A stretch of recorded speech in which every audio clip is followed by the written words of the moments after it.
Teman-teman, kali ini aku pengen bagi insightku pribadi tentang Quran Surah Yusuf.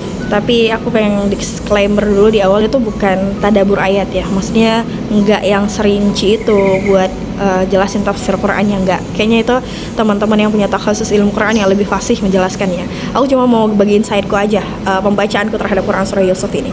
Masya Allah banget sih menurut aku Quran Surah Yusuf ini.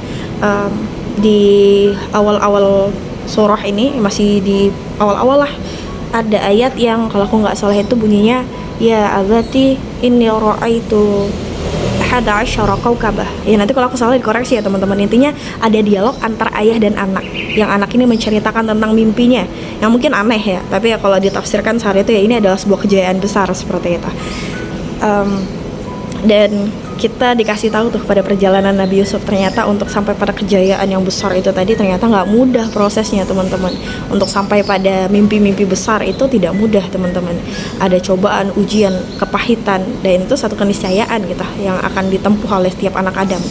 Dan kita lihat bagaimana proses perjalanan Nabi Yusuf, dari yang dia dibuang sama saudaranya, kemudian dia dijadikan budak, maksudnya dijual dengan harga yang murah, kemudian digoda pula dengan istri raja dan dipenjarakan, sampai akhirnya kemudian Allah angkat derajatnya.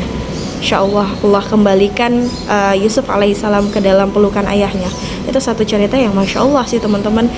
Harusnya kita yang punya mimpi besar bisa membaca ulang lagi, mentadaburi Quran Surah Yusuf ini lagi, dan kemudian menguatkan lagi azam-azam kita, mimpi-mimpi besar kita yang ingin kita realisasikan.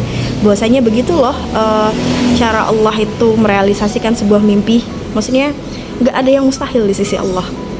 Ya mungkin menurut manusia tuh nggak mungkin terjadi, tapi kan itu hanya ada pada cara pandang manusia. Maksudnya kemustahilan tuh hanya ada pada pikirannya manusia, sementara pada sisi Allah tuh nggak ada kemustahilan. Kan Allah yang bilang kun fayakun, kalau Allah pengen jadi ya jadi gitu.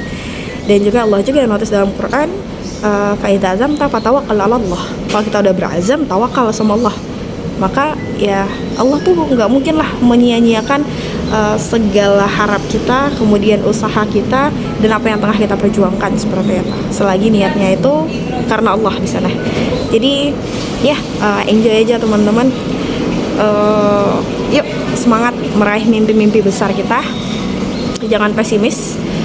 Ya udahlah, kita nggak bisa mengendalikan bagaimana opini orang-orang, bagaimana kemudian komentar orang-orang terhadap apa yang tengah kita rancang, apa yang tengah kita upayakan. Go on aja terus teman-teman. Bismillah, semoga Allah wujudkan mimpi-mimpi besar kita, dan ya semoga kita terus menjadi pribadi-pribadi yang pandai berprasangka baik kepada Allah. Barakallahu fikum.